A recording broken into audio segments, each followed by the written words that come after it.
আপোষ হচ্ছে তলে তলে, আপোষ হচ্ছে দেশে, আপোষ হচ্ছে বিদেশে, আপোষ হচ্ছে বিএনপির সঙ্গে, আপোষ হচ্ছে আওয়ামী লীগের সঙ্গে, নানা ধরনের কথা আমরা শুনতে পাচ্ছি। এই সব বিষয় নিয়ে কথা বলার জন্য আজ আমাদের সঙ্গে রয়েছেন আওয়ামী লীগের সংসদ সদস্য। আপনাকে স্বাগত জানাই আমাদের অনুষ্ঠানে আসার জন্য।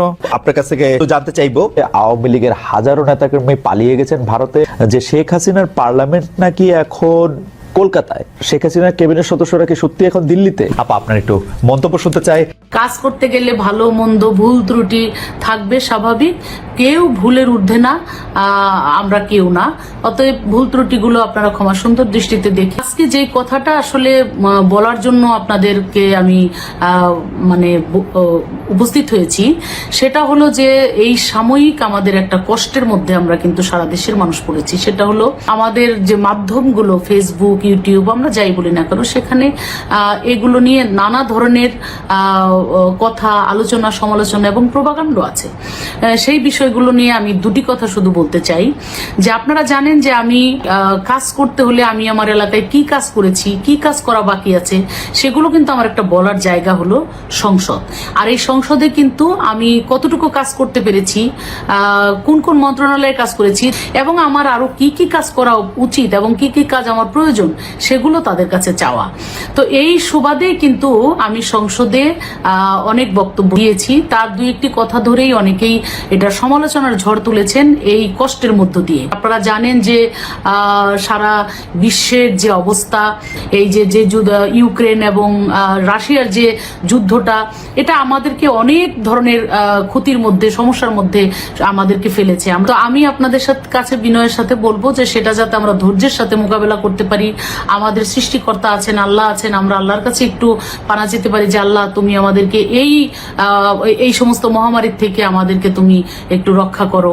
আমরা সেটা ধৈর্যের সাথে আমাদের মোকাবেলা করতে হবে। এবং হ্যাঁ, এখন আমি কেন বলেছিলাম সংসদে, আমরা কিন্তু আপনারা জানেন, এটা তো মিথ্যা কথা নয়, যে বিদ্যুৎ যে হারে সরকার উৎপাদন করে ঘরে ঘরে যেভাবে বিদ্যুতের লাইন দিয়েছে, এটা কিন্তু সত্যিকার অর্থে এটা প্রশংসা কুড়িয়েছেন সরকার। এবং সেই প্রশংসাই আমি করেছি যে আমার নির্বাচনী এলাকায় আগে 30% মানুষের ঘরে বিদ্যুৎ ছিল। আমি এখানে দায়িত্ব নেওয়ার পরে 100% মানুষের ঘরে বিদ্যুৎ দিয়েছি। এক সময় এলাকায় গেলে গ্রামের একটা মা বোনও এসে আমাকে বলতো যে আপা, কিছু চাই না, আমাদেরকে বিদ্যুতের লাইন দেন, আমাদেরকে মিটার দেন, আমরা মিটারের অভাবে বিদ্যুতের চালু করতে পারছি না। এই যে একটা সংকট ছিল, সেই সংকট কিন্তু আমরা মোকাবেলা করেছি তখন, এবং সেগুলো মানুষের ঘরে ঘরে পৌঁছে দিয়েছি। এবং মানুষ তখন খুশি হয়েছে, এবং মানুষ অনেক দোয়া করেছে যে না, অনেক বছর যেটা হয় নাই, স্বাধীনতার পরে ঢাকার অনেক কাছে হওয়ার পরেও আমার নির্বাচনী এলাকায় এই সিংগাই হরিরামপুরে যেই উন্নয়ন হয় নাই, যে কাজ আমরা পাই নাই, সেটা কিন্তু আমরা এই সরকারের সময় পেয়েছি। আজকে সেই জন্যই কিন্তু আমি সংসদে বলেছিলাম যে আমরা যেভাবে, এই যে মানুষ আমাদেরকে চাইতো, এক সময় হয়তো এই চাওয়া পাওয়াটা আর থাকবে না। সরকার যেভাবে বিদ্যুতের উন্নয়ন করছে, যেভাবে আমরা লাইন দিয়েছি, যেভাবে আমরা মিটার ঘরে ঘরে পৌঁছে দিয়েছি, এখন কিন্তু সত্যিকার অর্থে গ্রামে গেলে বলে না, আপা 2টা মিটার দেন, আপা 5টা মিটার দেন। মিটার দেওয়ার কিন্তু আর জায়গা আসলেও খুঁজে পাওয়া যায় না, এটাই কিন্তু বাস্তব। আর সেই কথাটাই কিন্তু সংসদে বলা হয়েছিল, কিন্তু সেটাকে ভুল ব্যাখ্যা দিয়ে, ভুল ভাবে উপস্থাপন করে অনেকেই, অসাধু কিছু লোকজন, তারা খামাখাই দুইটা বাজে কথা ফেসবুক, ইউটিউবে বলার চেষ্টা করছেন। আমি তাদের বিনীতভাবে বলবো যে আপনারা জ্ঞানী মানুষ, আপনারা যারা এই ধরনের ভুল ব্যাখ্যা দেন এবং বাজেভাবে এগুলাকে উত্থাপন করেন, আমি তাদেরকে বিনীতভাবে বলবো যে দেখেন, আমার কথার সত্যতা আছে, আমি সঠিক সময়ে সঠিক কথাই বলেছিলাম। সাময়িক এই সমস্যা, এটা আপনি আমি কেউ কিন্তু জানতাম না। সেটা একটা সারা বিশ্বের এই পরিস্থিতির কারণে সেটার একটা অবস্থার মধ্যে আমরা পড়ে গেছি। আমরা যদি পার্শ্ববর্তী দেশ, আমরা জানতাম পাকিস্তানের আজকে এই অবস্থা হবে, আমরা জানতাম 100% শিক্ষিত দেশ শ্রীলঙ্কা, সেই দেশের মতো মানুষের এমন করুণ অবস্থা হবে, আমরা কিন্তু জানতাম না। আমরা অনেক কিছুই জানি না। এই যে কথা বলছি, একটু পরে আমি যে কথাই বলতে পারবো না, সেটাও কি আমি জানি? একটু পরে আমি রাস্তায় বের হলে আমার একটা দুর্ঘটনা ঘটতে পারে, সেটাকে আমি জানি? জেনে শুনে কি আমি সেটা আমি তাহলে সেই দুর্ঘটনায় পড়ি না? তো কখন যে কি হয়, সেটা আসলে তো একমাত্র সৃষ্টিকর্তা ছাড়া কেউ জানেন না।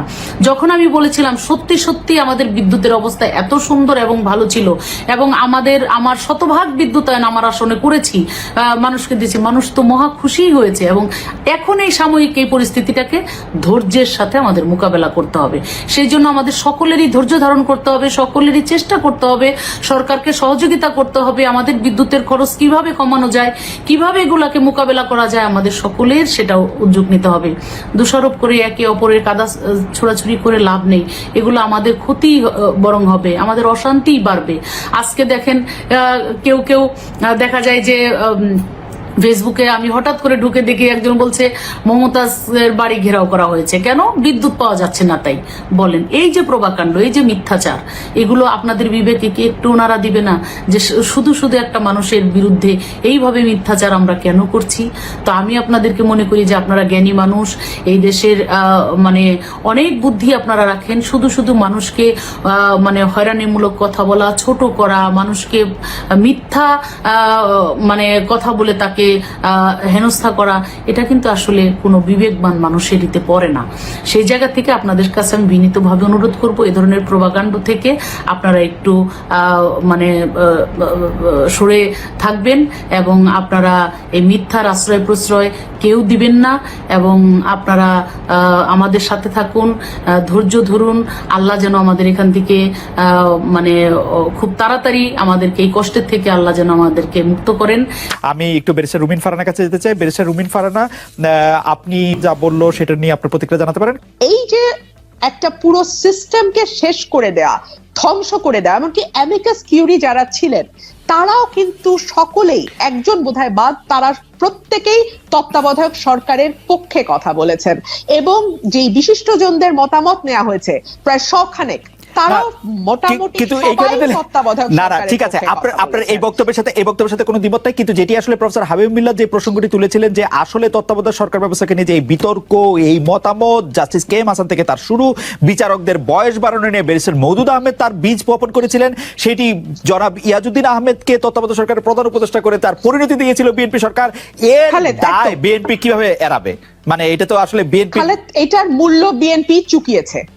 আমি যদি তর্কের খাতিরে দায় ধরে দেই, সেই দায়ের মূল্য বিএনপি চুকিয়েছে। 15 বছর ধরে আজকে বিএনপি ক্ষমতার বাইরে, আর 2 বছর ধরলে 111, 17 বছর। 1 2 হলো আপনার মাথা ব্যথা, প্রতি সন্ধ্যায় আপনার মাথা ব্যথা হয়, আপনি কি সমাধান হিসেবে মাথাটা কেটে ফেলে দেবেন?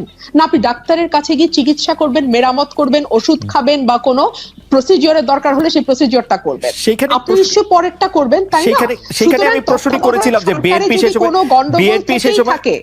সেখানেই প্রশ্ন করেছিলাম যে বিএনপি সে সময় সংসদে ছিল, তারা কোনো বিল এনেছিল কিনা, এই সংশোধনীর পক্ষে কোনো প্রস্তাব দিয়েছিল কিনা, এটি নিয়ে আসলে তারা কোনো কথা বলেছিল কিনা সংসদে? আমার মনে পড়ে না, আমি আসলে সংসদে ছিলাম, আমি তো অল্প কয়েকদিন সংসদে ছিলাম, আমরা ছিলাম 7 জন, বিএনপি তখন ছিল 30 জন, এই হলো পার্থক্য। হ্যাঁ, কিন্তু সংসদে আমরা মানে 2 টার্মেই ছিলাম আর কি। তো দেখেছি সংসদে বিরোধী দলের পক্ষ থেকে কোনো বিল আনা, কোনো প্রস্তাব আনা, এটা মানে নেক্সট টু ইম্পসিবল। 1 2 হলো আমরা যেহেতু ব্রুট মেজরিটির সংসদ, তারা যা চাইবে তাই হবে। এখানে বিরোধী দল যদি 149টা আসনও থাকে, 149 কোনো লাভ নাই। 70 ধারা আমার মনে 151টা আসন যাদের, তারাই এটা জিতবে। আমার মনে আপনার বক্তব্য পরিষ্কার, আমার বক্তব্য পরিষ্কার। আপনি যদি বেগম খালেদা জিয়া প্রসঙ্গে আসেন, জি আসতেছি খালেদ, তার আগে একটা কথা একটু বলতেই হয় যে বাংলাদেশের নির্বাচন না থাকার যে অবশ্যম্ভাবী পরিণতি হয়েছে, সেটা হচ্ছে আমরা না এখন প্রজার মতন হয়ে গেছি। প্রধানমন্ত্রী ফর এক্সাম্পল আজকেই একটা সংবাদ সম্মেলন করেছে। প্রধানমন্ত্রীর সংবাদ সম্মেলন আমরা দেখি মূলত প্রশ্নকর্তাদের প্রশ্ন থেকে মজা নেওয়ার জন্য। তো সেখানে বসে শুনছিলাম, প্রধানমন্ত্রী বলছেন, আমি আমার বিদ্যুৎ মন্ত্রীকে অলরেডি বলেছে, অতীতেও এই কথা তিনি বলেছেন, একটু করে বিদ্যুৎ প্রতিদিন বন্ধ করে দিবা, লোডশেডিং করে দিবা, তাহলে মানুষের মনে পড়বে। এর আগে তিনি মিডিয়ার ব্যাপারে বলেছিলেন, যেমন দিয়েছি তেমন ফেরতও নিতে পারি। একইভাবে বেগম খালেদা জিয়া প্রসঙ্গে যুক্তরাজ্যে বসে তিনি যে ভাষায় কথা বলেছেন, সেটা কোনো রাজনৈতিক শিষ্টাচার তো দূরেই, কোনো মোটামুটি মানে আমি কি বলবো যে আমি I don't know what to say, মানে